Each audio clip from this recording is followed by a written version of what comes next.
আচ্ছা, Instagram, Facebook এগুলো যদি একটা ট্রিগার ওয়ার্নিং এর সাথে আসতো তাহলে সেগুলো আসলে দেখতে কেমন হতো, এবং এটা যদি আপনি একবার রিয়ালাইজ করতে পারেন আপনার ব্রেনকে, তাহলে আপনি কি ডিস্ট্রাকশন থেকে সরতে পারবেন? ওয়েলকাম টু দ্য গ্রোথ সিরিজের 4th এপিসোড, যেখানে আমি আপনাকে আমার এক্সপেরিয়েন্স থেকে এমন কোন একটা লাইফ হ্যাক শিখাই যেটা কিনা আপনাকে অনেক বেশি হেল্প করে লাইফে গ্রো করতে। আজকে আমরা জানবো যে কিভাবে আমরা আমাদের পপুলার সোশ্যাল মিডিয়া অ্যাপস বা আমাদের পপুলার ডিস্ট্রাকশন গুলোকে একটু ডিফারেন্ট ওয়েতে আমাদের ব্রেনকে চেনাতে পারি, যেন আমরা সেখান থেকে দূরে থাকতে পারি। ইটস আ ডিস্ট্রাকশন মেথড, বলতে পারেন হচ্ছে যে কিওর। ফার্স্টলি, এটা একটা খুবই সিম্পল মেথড এবং আমি জানি আপনারা সবাই ট্রাই করতে পারেন, বাট এখানে এই জিনিসগুলোকে আমি এইভাবে সাধারণত বোঝানোর চেষ্টা করি। যেমন মনে করেন ইনস্টাগ্রামকে কি বলা যায়? Heavily filtered. এই হেভিলি ফিল্টার্ড বলা হচ্ছে কেন? ইনস্টাগ্রামে ঢুকলে আপনি দেখবেন যে সারা যুগের মানে সারা বিশ্বের যত সুন্দর মানুষ আছে এবং সবচেয়ে ধনী মানুষজন আছে তারা সবাই ইনস্টাগ্রাম খুলে দেখবেন আরে কি সুন্দর একটা মানুষ, আরে কি জোস একটা বিষয়।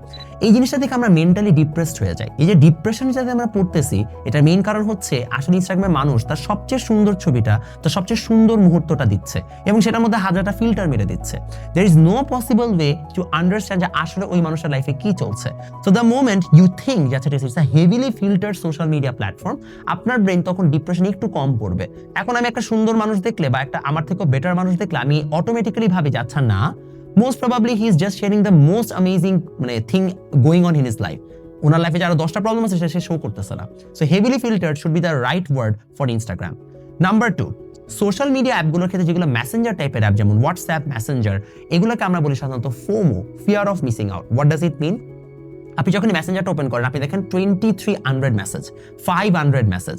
এই 100 মেসেজগুলো আপনার মধ্যে একটা ফিয়ার অফ মিসিং আউট তৈরি করে যে ও মাই গড, যদি আমি এখন রেসপন্ড না করি most probably I will miss out on something. But in most cases you won't, right? আপনার ফ্রেন্ড আপনাকে মিম পাঠাইছে, এটা এখন না দেখলে কোনো সমস্যা নাই।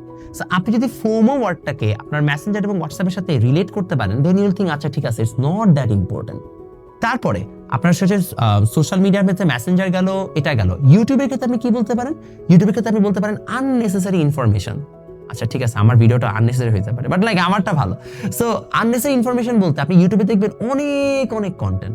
সো আপনার কাছে মনে হবে অনেক কন্টেন্ট, যেহেতু আমাকে অনেক কিছু জানতে হবে, বাট আপনি ভুলে যান যে আসলে আপনার এই ইউটিউবে সবগুলো ইনফরমেশন জানাটা ইম্পর্টেন্ট না।